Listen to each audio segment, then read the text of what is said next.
بسم اللہ الرحمن الرحیم۔ شروع اللہ کے نام سے جو بڑا مہربان نہایت رحم والا ہے۔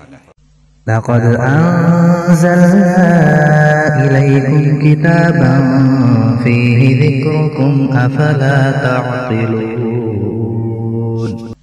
بے شک ہم نے تمہاری طرف ایسی کتاب نازل فرمائی ہے جس میں تمہاری نصیحت کا سامان ہے، کیا تم عقل نہیں رکھتے؟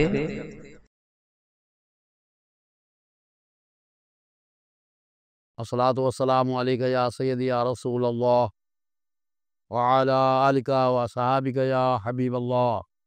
الصلاۃ والسلام علیک یا سیدی یا رسول اللہ وعلی آلک و صحابک یا نبی اللہ۔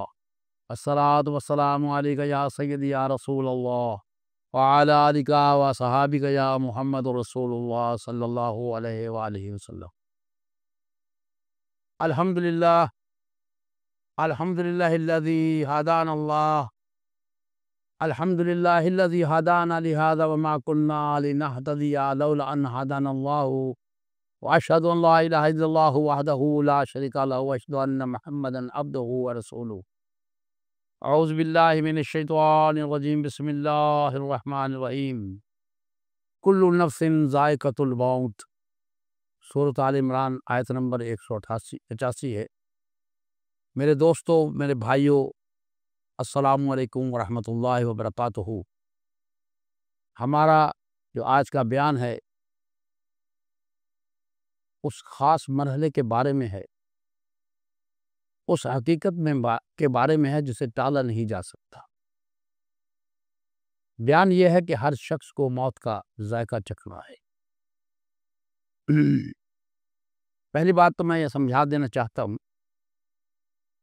کہ اللہ نے فرمایا ہے کل نفس ذائقۃ الموت۔ کیا فرمایا؟ کل نفس ذائقۃ الموت، کہ ہر ذی نفس جس میں جان ہے، جس میں روح ہے، اس نے موت کا مزہ چکھنا ہے۔ اللہ نے یہ نہیں فرمایا کہ اس کو موت آنی ہے۔ کیا کہا؟ موت کا مزہ چکھنا ہے۔ اب جو موت ہے اس کا مزہ دو قسم کا ہے، ایک میٹھا ہے، ایک کڑوا ہے۔ آپ کہیں گے کہ وہ کیسے؟ دوستان محترم، جو اللہ کا نیک بندہ ہے، جب اس کو موت آئے گی، اس نے جو مزہ چکھنا ہے اس کا وہ میٹھا ہوگا۔ اس کو ملک الموت بڑی محبت کے ساتھ لے جائے گا، اور جو بندہ بد ہے، برا ہے، اس نے اللہ کا شکر ادا نہیں کیا، اللہ تعالیٰ سے رجوع نہیں کیا، توبہ نہیں کی، جب اس کی موت کا وقت آئے گا، جب ملک الموت تشریف لائیں گے، وہ ایسے سمجھ لیجئے جیسے کسی کانٹے دار جھاڑی پر کپڑا ہو اور اس کو یکدم کھینچ لیا جائے۔ اس کی موت کا مزہ ایسے ہوگا۔ اس دونوں باتوں میں ایک تنبیہ ہے آپ کے لیے، میرے لیے، کہ اگر ہم نے موت کا میٹھا مزہ چکھنا ہے تو ہم پیارے آقا صلی اللہ علیہ وسلم کے فرمان مبارک پر عمل کریں۔ اگر ہم نہیں کریں گے، اس کا نتیجہ بھی میں نے آپ کو بتا دیا ہے کہ اس موت کا ذائقہ کڑوا ہوگا۔ دوستان محترم، ہر جان نے موت کا مزہ چکھنا ہے۔ موت ایسی ہے کہ جو کوئی بھی بندہ جاندار ہے، جو کوئی شے جاندار ہے، وہ موت سے بالا تر نہیں، موت اس کو ضرور آئے گی۔ فرمان رب ذوالجلال ہے کل من علیہ فان ویبقی وجہ ربک ذوالجلال والاکرام۔ ہر ایک جو اس زمین پر ہے فنا ہونے والا ہے، اور تیرے رب کا چہرہ باقی رہے گا۔ یہ بڑی شان اور عزت والا ہے۔ اس آیت کا مضمون جو ہے وہ اپنی جگہ پر ہے۔ اللہ پاک نے اسے اس طرح ارشاد فرمایا، اور دوسری دفعہ ایک اور جگہ پر اس طرح ہی ارشاد فرمایا کل شیء ہالک الا وجہہ لہ الحکم والیہ ترجعون۔ یہ القصص میں ہے 28 نمبر اس کی آیت ہے۔ سوائے ذات باری تعالیٰ کے ہر چیز ناپید ہونے والی ہے۔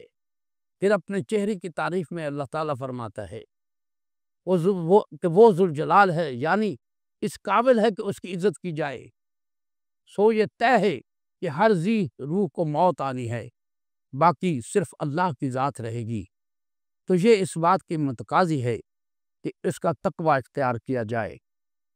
تفسیر بغوی میں امام بغوی بیان کرتے ہیں، حدیث شریف میں آتا ہے کہ جب اللہ تبارک و تعالیٰ نے آدم علیہ السلام کو پیدا کیا تو زمین نے اپنے رب سے شکایت کی کہ میری مٹی سے آدم کو کیوں بنایا۔ اب میری ایک بات کی تصدیق یہاں ہو جائے گی کہ مٹی نے اللہ سے شکایت، زمین نے اللہ سے شکایت کی کہ میری مٹی سے کیوں بنایا گیا۔ تو میں اکثر کہا کرتا ہوں کہ کائنات کا ذرہ ذرہ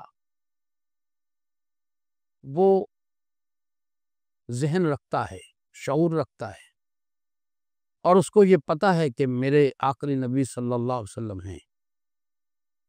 اس کی میں ایک اور دلیل دوں گا۔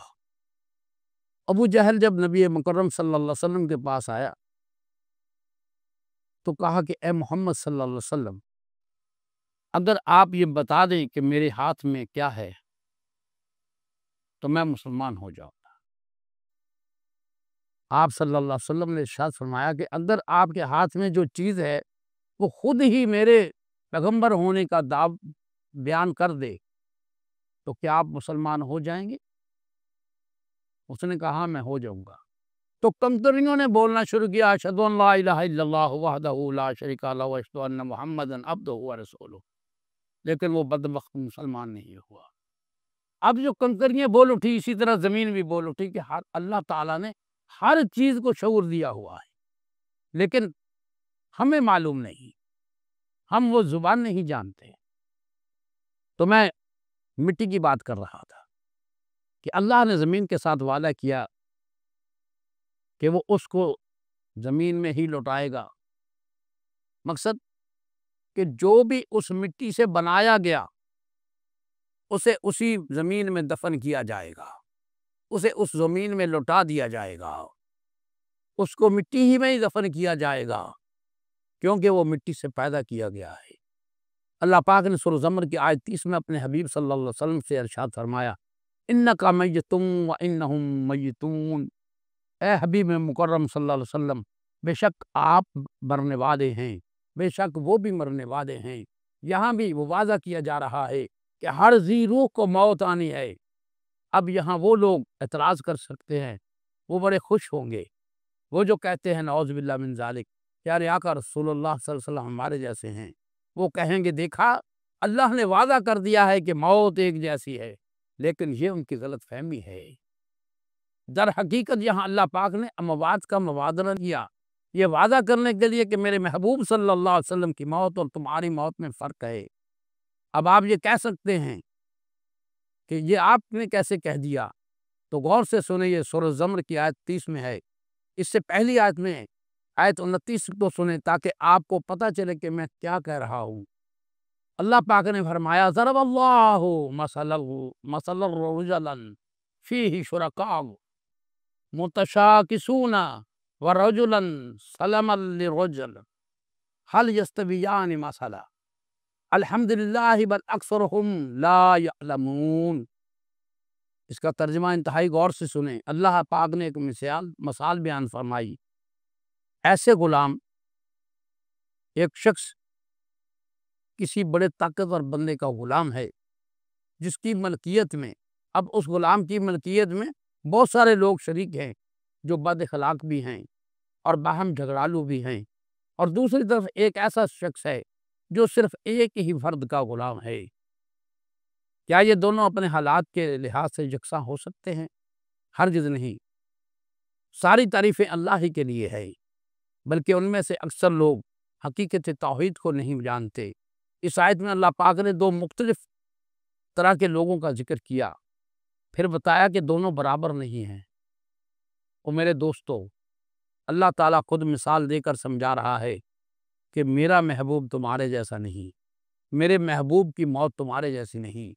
اس کے فوراً بعد فرمایا اِنَّکَ مَیِّتٌ وَإِنَّهُم مَیِّتُونَ۔ جس طرح آیت 29 میں دی گئی مثال کے مطابق دو افراد کے احوال قطعاً برابر نہیں ہو سکتے، اسی طرح ارشاد فرما دیا گیا کہ پیارے آقا صلی اللہ علیہ وسلم کی وفات اور دوسروں کی موت بھی ہرگز برابر یا مماثلت اس میں نہیں ہوگی۔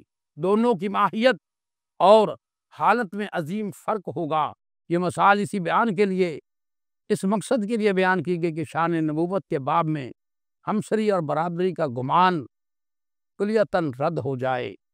جیسے ایک مالک کا غلام صحیح اور سالم رہا اور بہت سے بدخو مالکوں کے غلام تباہ حال ہو گئے، اسی طرح اے حبیب مکرم صلی اللہ علیہ وسلم، آپ تو ایک ہی مالک کے برگزیدہ بندے ہیں اور محبوب و مکرم رسول ہیں، سو وہ آپ کو ہر حال میں سلامت رکھے گا۔